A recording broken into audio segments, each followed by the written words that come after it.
વ્રતદાન તપઃ ક્રિયાફલમ સહજાનંદ ગુરુમ ભજે સદા. હોમયવતારિણે શ્રી સ્વામિનારાયણાય નમો નમઃ.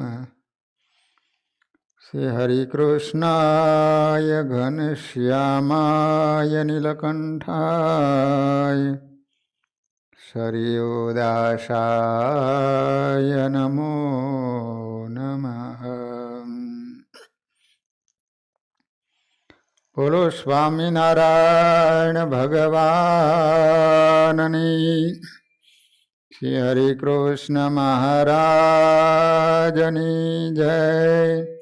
શ્રી નરનારાયણ દેવની જય.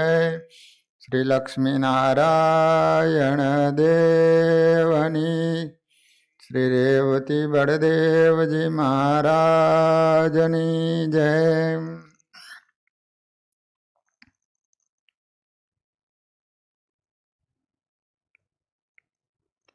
અષાઢ સુદ દૈસમ. ભક્તજનો, આજે આપણા સૌના ઈષ્ટદેવ સ્વામિનારાયણ ભગવાને અયોધ્યામાં આજના પવિત્ર દિવસે ઘરનો ત્યાગ કરી અને વનમાં સિધાવ્યા હતા. એનો આજે પવિત્ર દિવસ છે. કાલે બહુ મોટી એકાદશી, દેવશયની એકાદશી છે. એટલે આ 3 એકાદશીએ તો ફરજિયાત ઉપવાસ કરવો જોઈએ. આ મોટામાં મોટી એકાદશી છે. બીજી જલજીરણી અને ત્રીજી કારતક સુદ એકાદશી. આ દિવસે ભગવાને એમ કહે છે કે કોઈ ફરાળ કરે ને તોય મને છાતીમાં તીર મારે એટલું વહમું લાગે છે. એટલે કાલની એકાદશી બહુ મોટી એકાદશી, જેને આપણે નિયમની એકાદશી કહીએ છીએ. 4 મહિના સુધી હવે ભગવાન શયન કરશે. તો ભગવાનને પ્રસન્ન કરવા માટે ભગવાનની આજ્ઞા મુજબ વિષ્ણોઃ કથાયાઃ શ્રવણમ વાચનમ ગુણકીર્તનમ મહાપૂજા મંત્ર જપ સ્ત્રોત્ર પાઠ પ્રદીક્ષણા. સ્વામિનારાયણ ભગવાને શિક્ષાપત્રીમાં 8 નિયમ બતાવ્યા. વિષ્ણોઃ કથાયાઃ શ્રવણમ. પહેલી જ આજ્ઞા છે કે ભગવાનની કથા એનું શ્રવણ કરવું. બીજો નિયમ વાચનમ. ગુણાતીતાનંદ સ્વામીની વાતો, ગોપાળાનંદ સ્વામી વચનામૃત આદિકનું વાંચન કરવું. ગુણ કીર્તનમ. ભગવાનના કીર્તનો ગાવા. મહાપૂજા કરવી. મંત્ર જપ એટલે ભગવાનના મંત્રનો જપ કરવો, કહેતા માળા ફેરવી. સ્તોત્ર પાઠ, સ્તોત્રના પાઠ કરવા. પછી પ્રદક્ષિણા. અને છેલ્લો નિયમ છે ભગવાનને દંડવત કરવા. સાષ્ટાંગ પ્રણતિ ચેતી નિયમા ઉત્તમા મતા એતેષ્વેક તમો ભક્ત્યા ધારણીયો વિશેષતઃ. તો શિક્ષાપત્રીમાં મહારાજે આ રીતે 8 નિયમો બતાવ્યા છે. બાકી આનો વિસ્તાર સત્સંગી જીવન અને અન્ય ધર્મગ્રંથોમાં બતાવવામાં આવ્યો છે.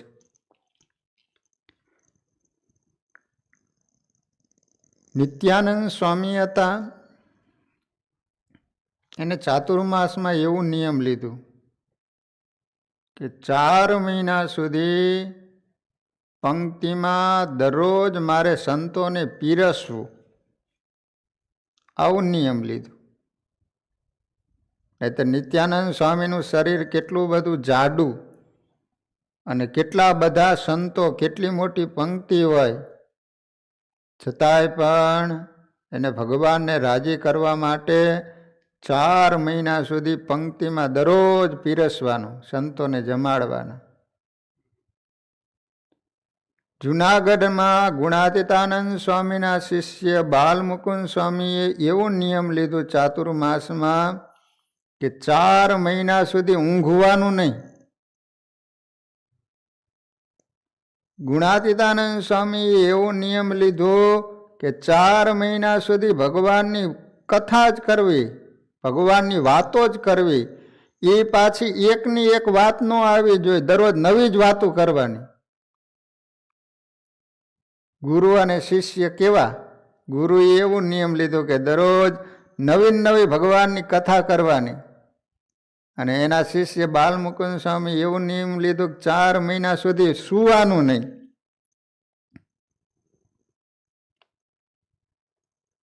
મહારાજે નિયમની એકાદશી આવી એટલે સભામાં કીધું કે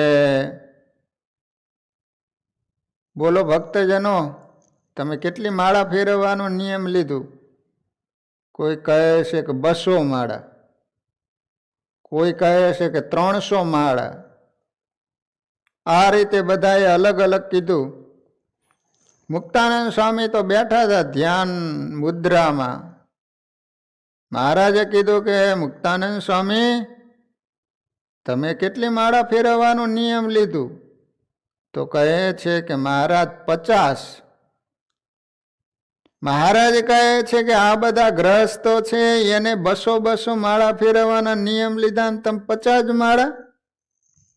પણ મહારાજ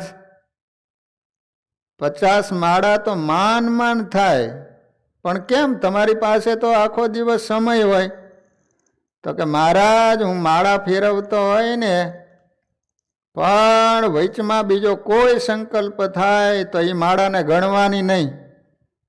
તમારી મૂર્તિ ધારી મણકે મણકે સ્વામિનારાયણ સ્વામિનારાયણ મંત્રનો જપ કરું છું. આ રીતે એક અંગ તમારા સંભારી અને માળા ફેરવું છું. આવી માળા હું 50 ફરેશ. મહારાજ કહે છે કે જુઓ, માળા ફેરવી તો આ મુક્તાનંદ સ્વામી જે રીતે ફેરવે એ રીતે માળા ફેરવી. મહારાજે એવું નિયમ લીધો કે મારે મુક્તાનંદ સ્વામી અને દાદા ખાચરને ગાડામાં બેસાડી, વેલડામાં બેસાડી અને દરરોજ મારે ઘેલા નદીએ નાહવા માટે લઈ જવાના. ભગવાને 4 મહિના સુધી આવું નિયમ રાખ્યું. દાદા ખાચર અને મુક્તાનંદ સ્વામીને બેસાડે અને મહારાજ ક્યારેક નારાયણ ધરે સ્નાન કરવા માટે લઈ જાય. આ રીતે ભક્તજનો અનેક પ્રકારના નિયમો લેતા હોય છે. વાંકિયા ગામની અંદર મોકા ખાચર હતા, મોકા ખાચર. તો એને 500 માળા ફેરવવાનું નિયમ, આવું લખ્યું છે. 500 માળા કેટલો બધો સમય લાગે? આખો દી માળા જ ફેરવતા હશે. અક્ષરાનંદ સ્વામીની વાતોમાં એવું લખ્યું છે. અને કંઈ કામકાજ હોય તો 25 માળા પૂરી થાય ને પછી જ બોલવાનું, ત્યાં સુધી નહીં બોલવાનું.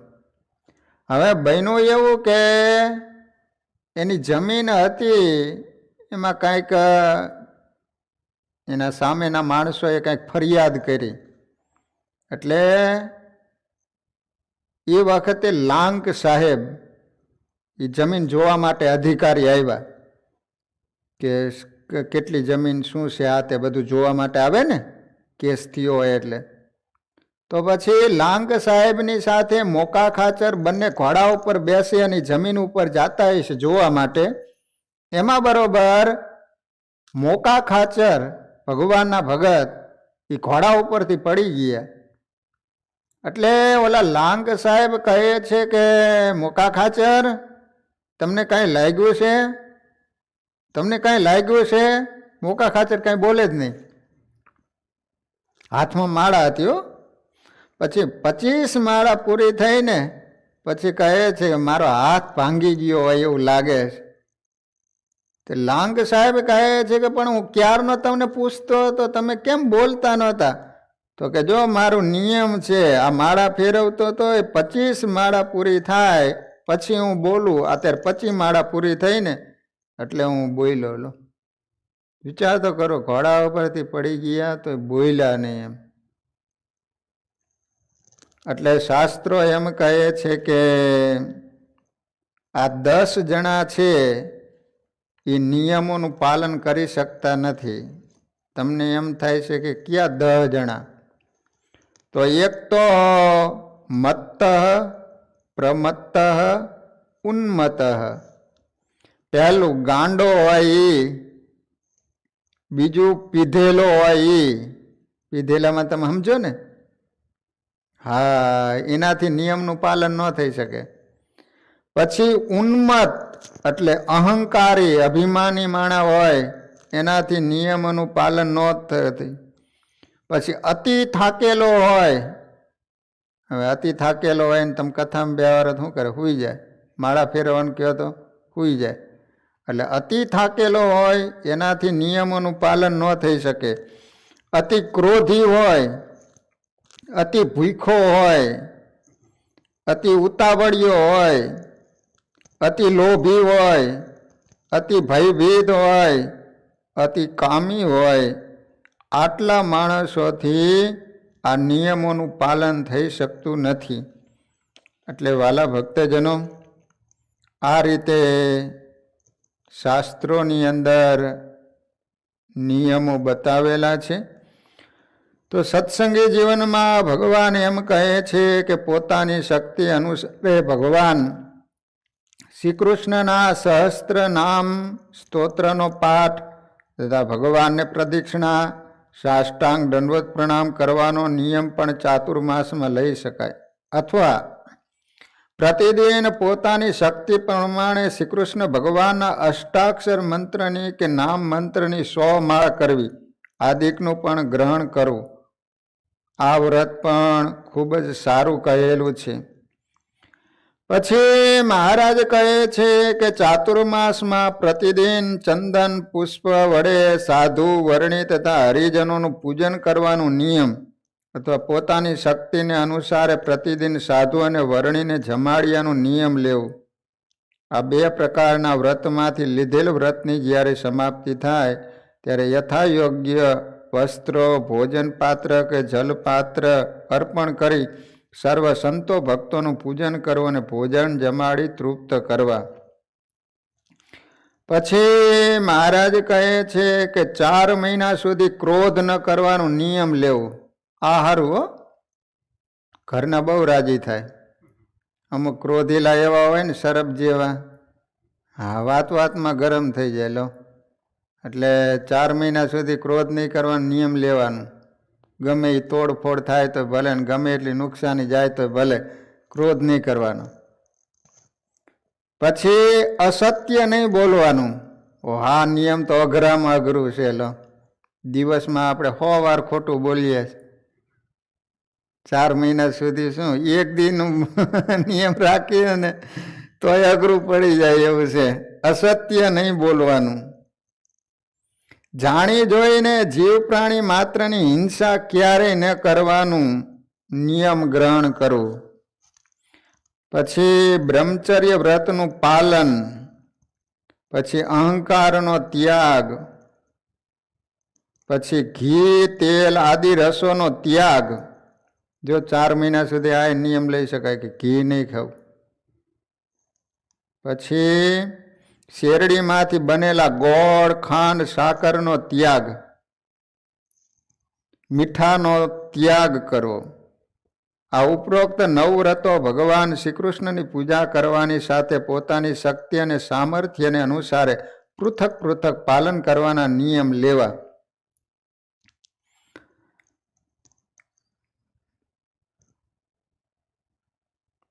હે ભક્તજનો, પુત્ર પત્ની ધન આદિકની પ્રાપ્તિની કામનાઓની પૂર્તિ માટે પુરાણોમાં બીજા ઘણા વ્રતો બતાવેલા છે. તે સર્વે વ્રતો નાશવંત અને અલ્પ ફળને આપનારા હોવાથી મને બહુ પ્રિય નથી. બીજા ઘણા બધા વ્રતો બતાવવામાં આવ્યા છે, પણ એ બધા નાશવંત પુત્ર માટે અને ધન માટેના હોય છે. મહારાજ કે મને એ બહુ વાલું નથી. મેં જે તમને આ બધા વ્રતો બતાવ્યા એ ભગવાન કે મને બહુ વાલા છે. કદાચ તમે કહેશો કે સર્વજનનું હિત કરનાર શાસ્ત્રોમાં એવા વ્રતનું વિધાન શા માટે કરવામાં આવ્યું છે? તો પછી આવા વ્રતો શું કામ શાસ્ત્રોમાં બતાવવામાં આવ્યા છે? તો કહું છું કે જીવોને ધીરે ધીરે એમાંથી નિવૃત્ત કરવા છે. કારણ કે સર્વ જીવોનું હિત કરનારા શાસ્ત્રો વિષય આસક્ત પુરુષોને પંચ વિષયમાંથી ધીમે ધીમે નિવૃત્તિ થાય તે માટે પ્રથમ એમની રુચિ પ્રમાણેના આવ્યા કામ્ય વ્રતોનું ભિન્ન પ્રતિપાદન કરેલ છે. કારણ કે પહેલાં માણસને થોડીક લાલચ બતાવે તો પછી આવે ને નજીક, પછી એમાંથી નિવૃત્ત થઈ અને નિષ્કામ ભગત બને. એટલે શાસ્ત્રોમાં આવા બધા વ્રતો બતાવવામાં આવ્યા કે તમે આ વ્રત કરો કે દીકરો નો દીકરો થાય, તમને ધન સંપત્તિ મળે. પણ એ શું કામ બતાવવામાં આવ્યા? કે પ્રથમ આ રીતની એને લાલચ આપવામાં આવે તો ઈ બાને પણ ભગવાનની પાસે આવતો થાય. પછી ધીમે ધીમે મહિમા સમજાય એટલે પછી એમાંથી નિવૃત્ત થઈ જાય. જેમ પિતા રોગી બાળકને કડવી ઔષધિ પાવા માટે પ્રથમ પેંડા આદિકની લાલચ આપે, પરંતુ અંતે તો બાળકને કડવી દવા પાઈને રોગ મુક્ત કરવાનો સાચો હેતુ હોય છે. એમ શાસ્ત્રનો તો સાચો હેતુ એ જ હોય છે કે ભગવાનનું ભજન કરીને ભગવાનની પાસે પહોંચી જવા માટે. પણ આ રીતની એને લાલચ બતાવવામાં આવે. તો ભક્તજનો, જે ભોગાસક્ત પુરુષો છે તે જ કુસંગના યોગે કરીને કામ્ય વ્રતોના પાલનની આસક્તિ ધરાવે છે. પછી એનું અનુષ્ઠાન કરી અલ્પ ફળને પામી અંતે ઘોર જન્મ મરણ રૂપ સંસ્કૃતિને પામે છે. પશુ પુત્ર ધન સ્ત્રી ઘર ખેતર પાદર આદિ પદાર્થોનું સુખ તો પ્રારબ્ધ કર્મ અનુસાર સર્વત્ર સર્વ યોનિમાં પ્રાપ્ત થાય છે. એમ જાણી વિવેકી ભગવાનના ભક્તો તેવા પદાર્થોની પ્રાપ્તિને માટે વ્યર્થ પરિશ્રમ કદાપી કરતા નથી. માટે પોતાનું હિત ઈચ્છતા મનુષ્યોએ જે કર્મોનું આચરણ કરવાથી ભગવાન તથા એમના એકાંતિક ભક્તજનો પ્રસન્ન થાય તેવા પ્રકારના કર્મોનું અનુષ્ઠાન પ્રયત્નપૂર્વક કરવું જોઈએ. હવે મહારાજ કહે છે કે ભક્તજનો, આ લોકમાં મનુષ્ય જન્મમાં પોતાની શક્તિને અનુસારે ચાતુર્માસના વ્રતોનું અનુષ્ઠાન કરતા નથી. એ મરીને નરકની યાતના ભોગવે છે. ચાતુર્માસમાં એકે નિયમ જ નથી લેતો તો મર્યા પછી જમપુરીમાં જાય છે. કનુભા, જમપુરીમાં ન જાવ તો નિયમ લઈજો કાંઈક. 4 મહિના સુધી ભગવાનનું વધારે ભજન કરવાનું. ત્યાર પછી કીટાદી યોનિમાં જન્મ ધારણ કરે છે. એ સુંદર વ્રતને પાલન કરનારા ભક્તજનો, મારા આશ્રિત સર્વજનોએ મેં બતાવેલા વ્રતોમાંથી કોઈને કોઈ એક વ્રતનું અનુષ્ઠાન ચાતુર્માસમાં અવશ્ય કરવું. વ્રતની સમાપ્તિને અંતે કારતક સુદ 12ને દિવસે પોતાની શક્તિ અનુસારે ભગવાનની મહાપૂજા કરાવી. ચાતુર્માસ પૂરો થાય એટલે અવશ્ય મહાપૂજા કરાવી. તેમની આગળ મંત્રોચ્ચાર પૂર્વક વ્રતનું સમર્પણ કરવું. પછી ભગવાનની આગળ ચાતુર્માસમાં તમે જે રહ્યા ભજન કર્યા એ બધું ભગવાનને અર્પણ કરી દેવાનું. હે દેવ, હે પ્રભુ, મેં આ વ્રત તમને કેવળ રાજી કરવા માટે કરેલું છે. એમાં કાંઈ અપૂર્ણતા રહી ગઈ હોય તો આપની કૃપાથી પરિપૂર્ણતા પામો અને આ વ્રતના અનુષ્ઠાનથી તમે મારા ઉપર પ્રસન્ન થાવો. છેલ્લે ભગવાનને આ રીતે કહેવાનું. કદાચ થોડું ઘણું કંઈ બાકી રહી ગયું હોય તો મહારાજ પૂર્ણ રીતે તમે સ્વીકારી લેજો અને તમે મારા ઉપર પ્રસન્ન થઈ ગયો. આ પ્રમાણે મંત્રનો ઉચ્ચાર કરી વ્રત કરનાર સ્ત્રી પુરુષે વ્રતની સમાપ્તિ કરવી. ત્યાર પછી સાધુ, બ્રાહ્મણ તથા અન્નાર્થીઓને ભોજન જમાડી તૃપ્ત કરવા અને પોતાના પ્રિય સંબંધીજનોની સાથે પારણા કરવા. આ રીતે વાલા ભક્તજનો, હવે ચાતુર્માસમાં શું શું નિયમ લેવા એ તમને હું બધાય સમજી શકો એ રીતે તમને હું બતાવી દઉં છું. જે અત્યારે હું તમને બતાવું છું એમાંથી તમને યોગ્ય લાગે એ કાલે ભગવાનના સાનિધ્યમાં ભગવાનની પાસે બે હાથ જોડી પ્રાર્થના કરી અને આમાંથી તમને યોગ્ય લાગે એ નિયમ લઈ લેજો. પહેલું, પ્રદક્ષિણા. દરરોજ હું 11, 25 કે 51 પ્રદક્ષિણા ફરીશ દરરોજ. બીજું, માળા. દરરોજ 5 માળા, 11 માળા, 25 માળા કે 51 માળા. ત્રીજું, ભગવાનને હું દંડવત દરરોજ 11, 25, 51 કે 100 આ નિયમ પણ લઈ શકો તમે. તમને એમ થાય કે કદાચ મંદિરે તો અમે દરરોજ જઈ શકતા નથી, તો પછી દરરોજ સવાર તમારે પૂજામાં કરી લેવાના. દરરોજ પૂજામાં દંડવત ને પ્રદક્ષિણા કરી લેવાની પૂજામાં જ. પછી દરરોજ કથા સાંભળવી અથવા તો ટીવીના માધ્યમ દ્વારા અથવા તો આ મંદિરમાં થાય છે લાઈવ 4 મહિના સુધી દરરોજ સાંજે એવરી ડે અમારે કથા સાંભળવી. આવું પણ નિયમ લઈ શકો. પછી સ્ત્રોત્ર ગાન, જન્મંગલ સ્ત્રોત્ર અથવા તો એની નામાવલી દરરોજ 5, 11 કે 25 જન્મંગલ નામાવલીના હું પાઠ કરીશ. અથવા સર્વમંગલ સ્ત્રોત્ર અથવા 1008 નામાવલી છે. પછી અષ્ટકો ગાઈ શકો. વિષ્ણુ સહસ્ત્ર સ્તોત્ર અથવા નામાવલી દરરોજ એનો પાઠ કરી શકો. અથવા તો બ્રહ્માનંદ સ્વામીના દરરોજ 108 પદ બોલવા. એ થોડુંક અઘરું પડે, પણ દરરોજ ભગવાનની પાસે 1 કીર્તન કે 5 કીર્તન બોલવા. આવા પણ તમે નિયમ લઈ શકો. દરરોજ તમારા ઘરે પરિવારની સાથે બેસી અને સભા કરવી. આવું પણ તમે નિયમ લઈ શકો કે દરરોજ અડધી કલાક પરિવાર ભેગા થઈ અને ભગવાનની વાતો કરશું અથવા તો કંઈક વાંચન કરશું. અમે દરરોજ ઘર સભા કરશું 15 મિનિટ. આ રીતનો પણ તમે નિયમ લઈ શકો. પછી સત્સંગી જીવન, ભાગવત, વચનામૃત, ભક્ત ચિંતામણી, વિદુર નીતિ, વાસુદેવ મહાત્મય, નિષ્કુળાનંદ કાવ્ય, શિક્ષાપત્રી, હરિગીતા, તિલચિહ્ન ધ્યાન અથવા વાંચન, ભગવદ્ ગીતા, શિક્ષાપત્રી ભાષ્ય અથવા તો મંત્ર લેખન,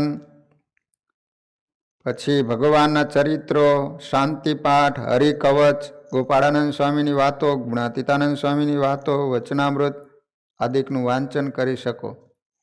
એવો પણ નિયમ લેવાનું. પછી શ્રાવણ માસમાં અથવા અધિક માસમાં અથવા તમારો જન્મદિવસ આવતો હોય, એકાદશી, પૂનમ, હરિજયંતિ આદિક દિવસે મહાપૂજા કરાવવી. એવું પણ તમે નિયમ લઈ શકો. પછી દરેક એકાદશીએ નકોરડો ઉપવાસ કરવો. 4 મહિના વ્યસનનો ત્યાગ કરવો. પછી ફાવટ આવી જાય તો પછી કોઈ દી નહીં લેવાનું. આ તમારે બધા નિયમ લેવા જેવો છે હો. લાઈવ જેટલા સાંભળે છે ને, જેના ઘરમાં વ્યસન હોય ને કાલથી નિયમ લઈ લો કે હવે પછી અમે આનો ત્યાગ કરી દઈએ છીએ. પહેલાં 4 મહિનાનો નિયમ લ્યો, પછી તો છૂટી જ જવાનું છે. એટલે આ નિયમ લેવા જેવું છે. આ મોટા મોટું નિયમ કહેવાય. હા, જેટલા કથા સાંભળે છે ને એને ખાસ વ્યસન હોય.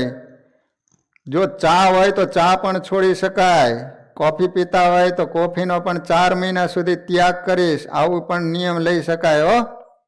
કાંઈ મરી ન જવાય. જો અમે લાલ ટમેટા જેવા થઈને બેઠા છે ને, કોઈ દી કોફી નથી પીધું, જન્મ થયા પછી મેં ચાખ્યું નથી કોઈ દી. ચા નહીં, કોફી નહીં, કોઈ દિવસ નહીં.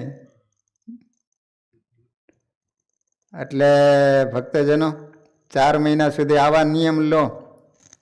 ચા કોફીથી માંડી અને મોટા મોટા વ્યસન છે એ બધા જ. એટલે 4 મહિના સુધી આવા નિયમ લો. પછી નિત્ય ભગવાનના દર્શન કરવા જઈશું. નજીક હોય તો આવું નિયમ પણ તમે લઈ શકો, અથવા વીકલી જઈશું. પછી એવું પણ નિયમ લઈ શકાય કે 4 મહિના સુધી જે સભા થતી હોય જે દિવસે, એ સભામાં હું જઈશ, એવું પણ નિયમ લઈ શકાય. પછી ભાવથી પ્રિય વસ્તુનો ત્યાગ કરવાનો. અમુક નિયમ લે ને તો એમ કે 4 મહિના કારેલા નહીં ખાવું, કારણ કે એને કારેલા ન ભાવતા હોય ને એટલે એવું નિયમ લે. બોલો, એકે એવું નિયમ લીધો કે હું કોઈ દિવસ સિંહની સવારી નહીં કરું. તેના બાપો છે સિંહ ઉપર બેહવા જાય. પછી એક નિયમ લીધો કે હું આકાશને કોઈ દી નહીં અડું. એમ તે આકાશે પહોંચે. એ કે એક કે હું કોઈનું દાંતણ નહીં કરું. એમ કોઈનું દાંતણ થાય. એટલે ભાવતી વસ્તુ હોય ને એનો ત્યાગ કરવાનો. આ તો ન ભાવતું હોય એ નિયમ લે લો. જે શાક ન ભાવતું હોય ને કે 4 મહિના સુધી એ નહીં ખાવું, એમ એવું નહીં. તમને જે વધારે આઈટમ ભાવતી હોય ને એ હું 4 મહિના સુધી નહીં ખાઉં, 4 મહિના સુધી મીઠાઈ નહીં ખાવું, એવું પણ નિયમ લઈ શકાય. એમાં ડાયાબિટીસ વાળા હોય તો ખાસ નિયમ લઈ લેજો, ગોળી ઓછી ખાવી પડે. તો એ રીતનું પણ નિયમ લઈ શકાય. એકાદશી આદિક વ્રતના દિવસમાં મૌન ધારણ કરી વિશેષ પ્રભુ ભજન કરવું. જમતા પહેલા ભગવાનનું નામ લઈને પછી જ જમવું. શ્રાવણ માસમાં એકટાણા અથવા ફળાહાર કરવો. કાલથી જ શ્રાવણ માસ શરૂ થઈ જાય ભક્તજનો. શ્રાવણ માસના જે નિયમ હોય કાલથી શરૂ કરી દેજો. એકટાણા કરવાના નિયમ લેવા હોય, ફળાહાર કરવાના નિયમ લેવા હોય. 4 મહિના એકટાણા અથવા ફલાહાર કરવું. 1 મહિના સુધી ભગવાનને ધરાવેલ જે વાઘા હોય મૂર્તિના, એને યાદ રાખવા, એવું પણ નિયમ રહી શકાય. રાત્રે સૂતા પહેલાં 5 માળા ફેરવવી. સાંજે સૂતા પહેલાં અથવા દરરોજ જાગીને 5 મિનિટ ભગવાનનું ધ્યાન કરવું. દરરોજ 5 વખત માનસી પૂજા કરવી. જે એકેય ન કરતા હોય તો કે 3 વખત કરવી. આ રીતે પણ નિયમ લઈ શકો. સ્તોત્ર અથવા કીર્તન કંઠસ્થ કરવા કે 4 મહિના સુધી આટલા હું કીર્તન પાકા કરી નાખીશ, અથવા આટલા સ્તોત્ર હું પાકા કરી નાખીશ. તેમજ ભક્તજનો દરરોજ ભગવાનનું ચરિત્ર યાદ કરી આજીવન સંભાળી રાખવું, આવું પણ નિયમ રાખી શકાય કે દરરોજ ભગવાનનું એક ચરિત્ર યાદ કરવાનું. નવા સત્સંગી કરી અને મંદિરે આવતા કરવા, આવું પણ નિયમ લઈ શકાય. દરરોજ માતા પિતા, ગુરુજનો, વડીલોને વંદન કરવા. હા, તમારા માતા પિતા હોય ને, દરરોજ તમે ભગવાનની પૂજા કરી લીધા બાદ સિંહાસનમાં ભગવાનના દર્શન કરી અને તમારા માતા પિતાને પગે લાગવાનો નિયમ લઈજો આ 4 મહિના સુધી. હા, એ પણ નિયમ તમે લઈ શકો. પછી ભક્તજનો થોડુંક તપ માટેના શાસ્ત્રોની અંદર અલગ અલગ વ્રતો બતાવ્યા છે. એમાં તમને જો કદાચ કોઈને ઠીક પડે તો, અથવા તો સાંભળો તો ખરા. એમાં પહેલું ચાંદ્રાયણો અનેક પ્રકારની છે. એમાં પહેલી છે જવ ચાંદ્રાયણ. જવ એટલે ઘઉં. ઘઉંનો દાણો કેવો હોય? બંને સાઈઝ આમ પાતળો હોય અને વચમાં જાડો હોય ને, એમ 1 મહિના સુધી શુક્લ પક્ષના એકમે 1 કોળિયો જમે. ત્યારબાદ વધતું જવાનું, 1 કોળિયો, પછી 2 કોળિયા, 3, આ રીતે, પછી 15 કોળિયા, પછી પાછો એક ઉપવાસ કરીને 1 થી શરૂ કરવાનું. આમ એટલે આ રીતે પછી 14, 13 બંને સાઈઝ 1-1 થઈ જાય ને, એને જવ ચાંદ્રાયણ કહેવાય. અને એ કોળિયા કેવા હોય કે ઓલા કોઠા આવે ને, આવડો કોળિયો બનાવવાનો, તમારા મોઢામાં આમ સહેજે આવી જાય તો એવડા કોળિયા કરી અને જમવાનું. એને જવ ચાંદ્રાયણ કહેવાય. 240 કોળિયા થવા જોઈએ, 1 મહિનાના 240 કોળિયા. બીજી છે પીપીલિકા ચાંદ્રાયણ.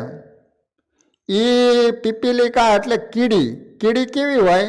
બંને સાઈઝ જાડી હોય ને વચમાં પાતળી હોય ને, એમ વદ પક્ષની એકમે 15 કોળિયા જમે. પછી ધીમે ધીમે 14, 13, પછી વચમાં 1 થઈ જાય, પછી પાછો 1 ઉપવાસ કરી અને પાછું 1 થી શરૂ કરી દેવાનું. એને કહેવામાં આવે છે પીપીલિકા ચાંદ્રાયણ. પછી યતિ ચાંદ્રાયણ આવે છે. દરરોજ બપોરે 8 કોળિયા જમવા, એને યતિ ચાંદ્રાયણ કહેવાય. દરરોજ 8 કોળિયા જમવાના. પછી શિશુ ચાંદ્રાયણ આવે છે. શિશુ ચાંદ્રાયણ એટલે નાના બાળક હોય ને, એનેથી આ વ્રત થઈ શકે. એટલે એટલા માટે કે 4 કોળિયા બપોરે અને 4 કોળિયા સાંજે. કારણ કે એક સાથે એ 8 કોળિયા ન ખાઈ શકે, મોટા હોય ને એટલે. તો શિશુ ચાંદ્રાયણ છે એ બધા કરી શકે.